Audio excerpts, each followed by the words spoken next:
Essa semana eu assisti uma live lá do canal da Geoplan, do engenheiro agrônomo Cristiano Gotuso. Essas imagens foram autorizadas por ele, inclusive, que eu sigo esse canal já faz algum tempo e que sempre me mantenho atualizado, né, com quem está na linha de frente. Tem uma equipe enorme aí de técnicos atuando em todo o estado. Então é sempre muito bom acompanhar o Cristiano e o canal e eu recomendo. Eu vou deixar o link nos comentários. E o Cristiano recebeu o colega veterinário Rafael Renner, que eu só conhecia de nome, para falar sobre a carne gaúcha. Então recomendo ver o vídeo, porque ele dá nome aos bois, mostra como a gente está comprando gato por lebre, né? Carne que vem de Angus, na verdade, é cruza.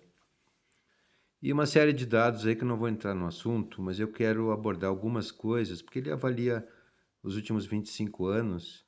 E eu tenho uma certa convivência, claro que nem 1% da experiência que ele tem com frigoríficos, mas que eu acompanho a pecuária já há mais tempo. Então, o que ele comentou com relação à identidade da pecuária a pasto e a exigência que os consumidores estão tendo cada vez mais de ter uma carne macia com marmoreio, que é o caso já bem conhecido e bastante produzido, e que eu também tinha como a única forma de se conseguir uma carne com esse tipo de marmoreio que está aqui, né, é com grão, dieta de alto grão. Aqui no estado a gente tem o frigorífico coqueiro, que só trabalha com esse tipo de carne, né, com uma complementação de grãos. Tem também, ele mesmo embala lá do Fernando Costa Beber, lá alto grão, com uma carne super premium. Só que existe uma coisa, e eu a primeira vez que conheci carne de confinamento me apaixonei porque é uma maciez, né? Carne gorda, boa. Porém a questão saúde é o mais prejudicial no caso da alimentação com grãos. Depois a gente vai ver isso em dados. E buscar uma carne com marmoreio a pasto, como é o caso aqui que ele mostra, é possível. Normalmente isso leva mais tempo. Tem algumas fases, por exemplo, em fêmeas é mais fácil de conseguir. No Uruguai, né, que eu tive a possibilidade de conviver com o Uruguai já há mais quase 50 anos. Adoro, pretendo voltar para lá e morar lá depois que eu já estiver bem velhinho. Mas uma coisa que é certa, eu morei na zona sul do estado, Pelotas, muitos anos, e tu queria comprar uma carne macia, tu atravessava a fronteira, qualquer açougue tinha, e normalmente um pouco mais barata do que tu encontrava no Brasil. E a gente aqui ainda continua nessa mesma, né? Ou tu acha que está comprando Angus e está comprando gato por lebre, tu acha, ou tu tem as marcas confirmadas, né?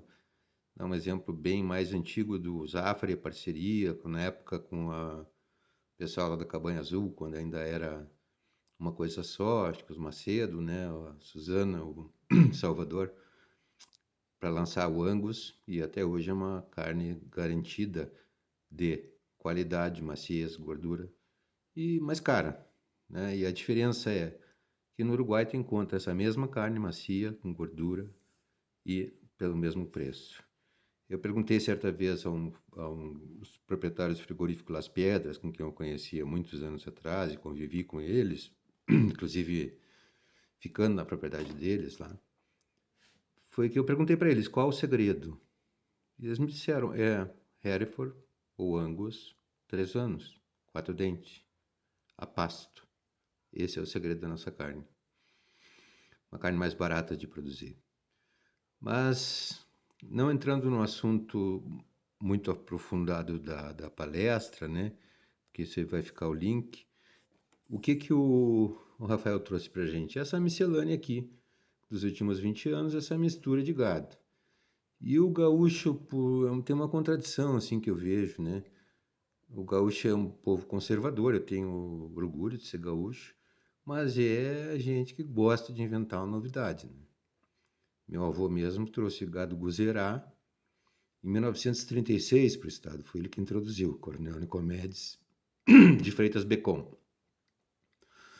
E o zebu tem o seu lugar e tudo, e eu conheci o núcleo do zebu em Minas, fui representante comercial de sêmen, né?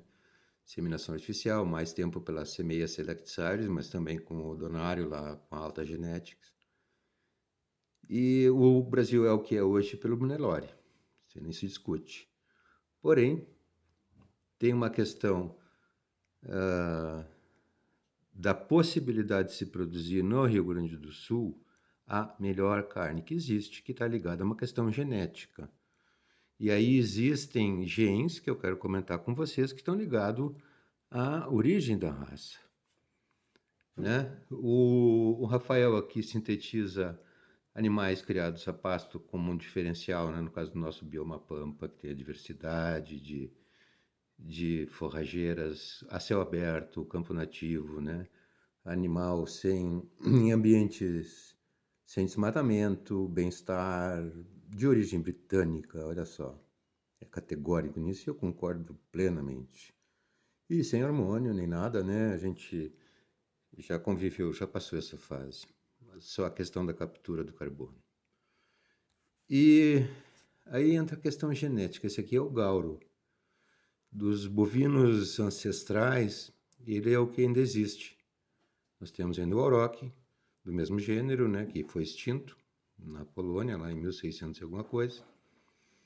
E o auroch, o gauro é o ramo, a origem dos zebuínos. Ele ainda existe hoje, inclusive ele é cruzado com outras espécies, como o iaque, por exemplo, de altitude, como zebuínos, como bovinos, e animais, produz animais férteis.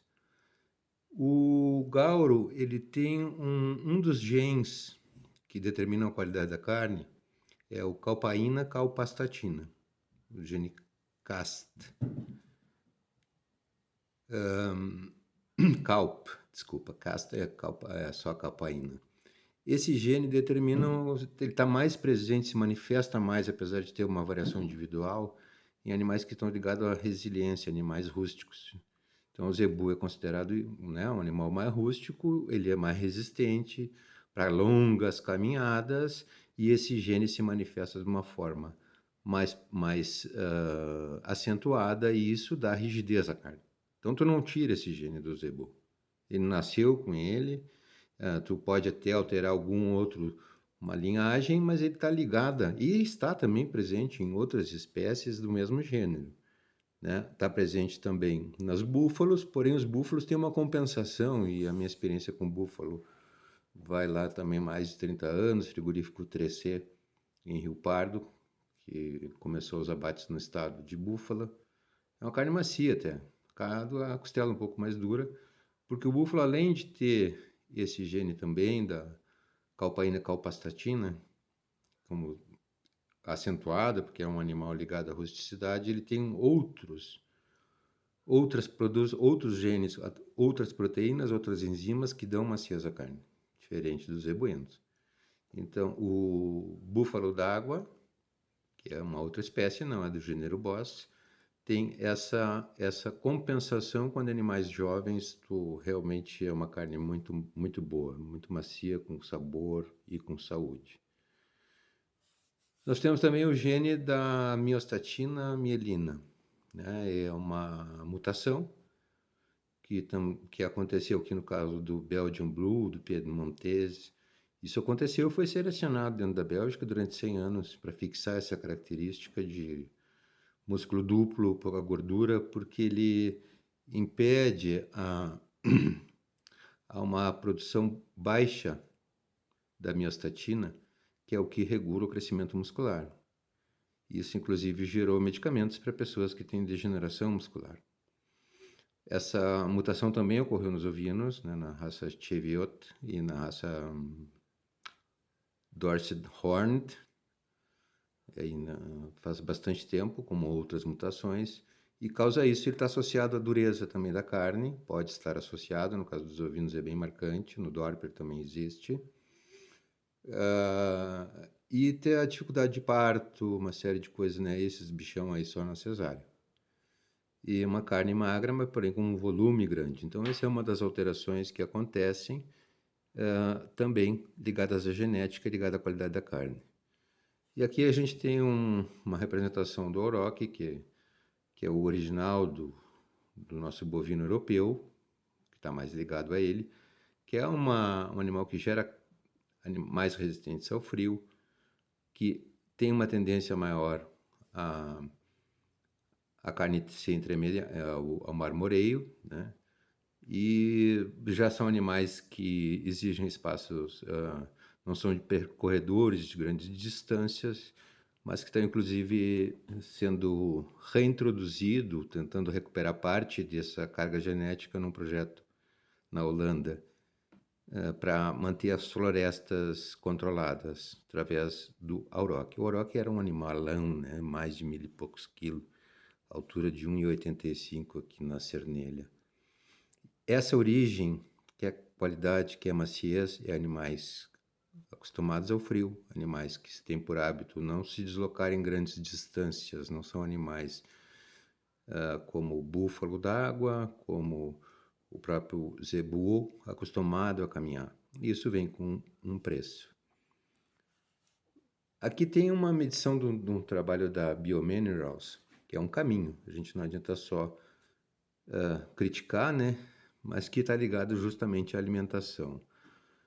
Ele, na Pensilvânia, Pensilvânia é o berço da agricultura e da pecuária regenerativa, né? Foi fundido esse termo na década de 40 pelo Instituto Rodale.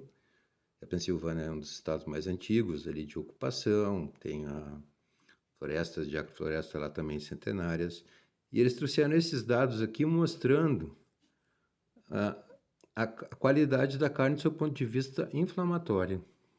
Então, a carne de porco aqui, quando a gente quer uma relação ômega 6, ômega 3 abaixo dessa linha vermelha, que seria de 2,5 de ômega 6 para 1 de ômega 3, que seria mais saudável, tu nota o disparate que é a carne de porco, que inclusive não está aqui, mas o Wagyu, que se paga uma fortuna, ele está normalmente bem acima dessa relação, uma carne com gordura altamente inflamatória.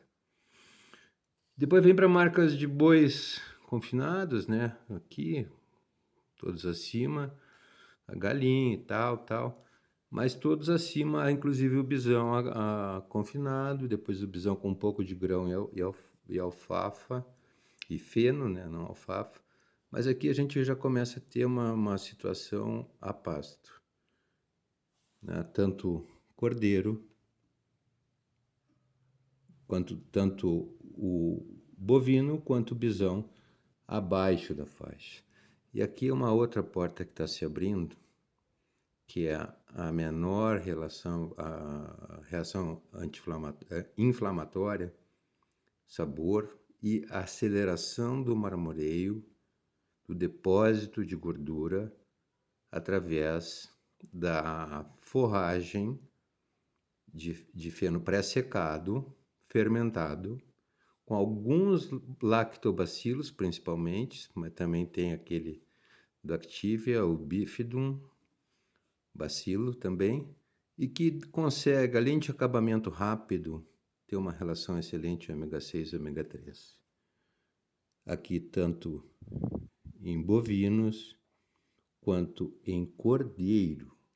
Então aqui está uma opção de confinamento, acabamento rápido, gordura entremeada e qualidade nutricional. Isso aqui são dados de 20 anos, isso aqui não é de ontem.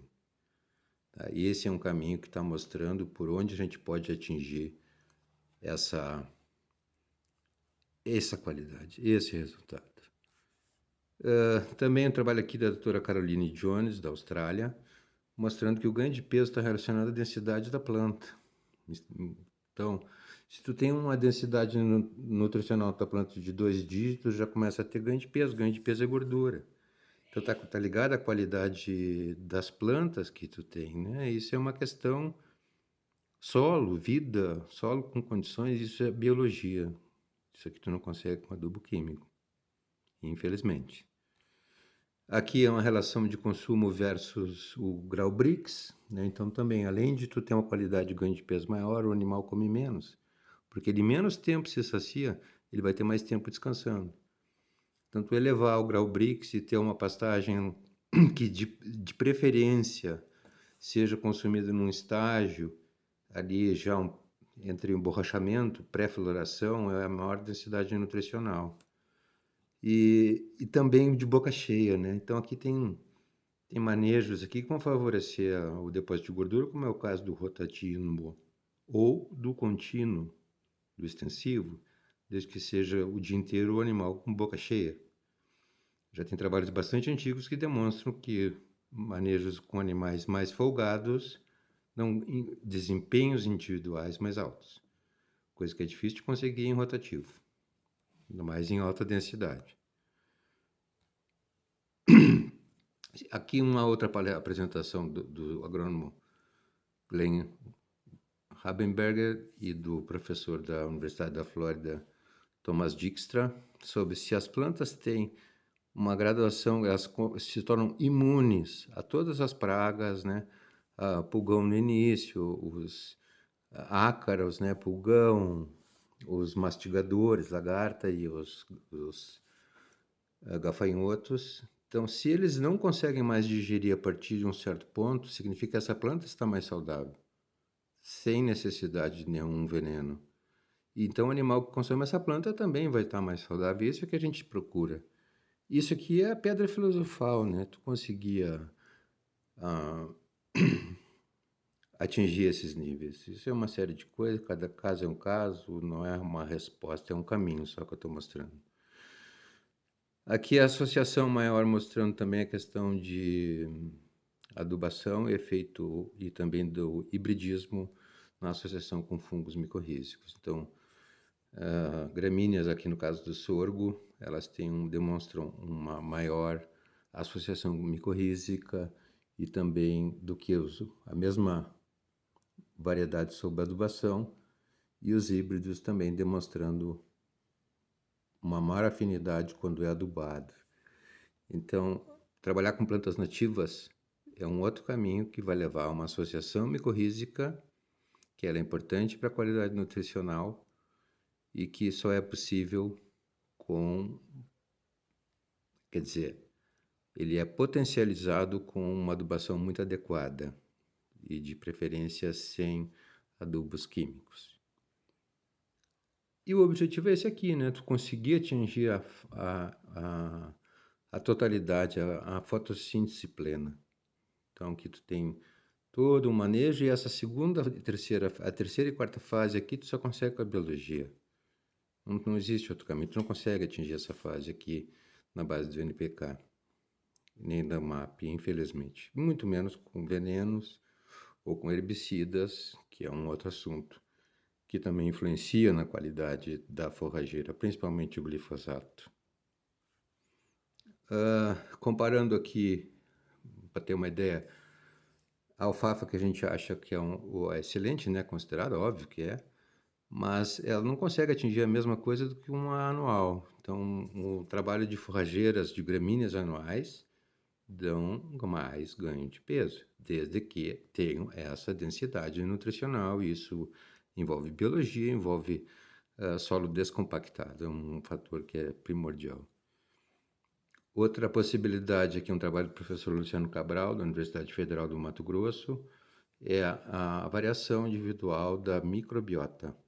Aqui é só um gráfico mostrando que animais que de maior desempenho, eles têm menos espécies na microbiota e grupos específicos. Então aqui está um outro caminho de se trabalhar através da microbiota, através de probióticos, através de pastos fermentados com lactobacilos e conseguir resultados de ganho de peso e acúmulo de gordura mais rápido, através da ajuste, manipulação da microbiota de forma natural. A gente tem também aqui na questão da gordura do leite, né? Então também existe esse depósito de gordura intramuscular, que é uma gordura de baixa densidade nutricional, que é muito semelhante à do leite, de baixo ponto de fusão, perdão, monoinsaturada. Então aqui tem grupos de organismos do rumen, né? Que conforme a relação maior o percentual, quilos aqui no caso, de gordura.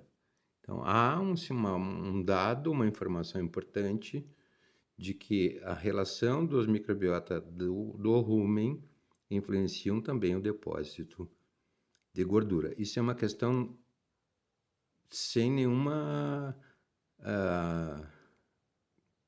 influência da dieta. Animais com a mesma dieta apresentam relações diferentes na microbiota. Então isso leva à seleção.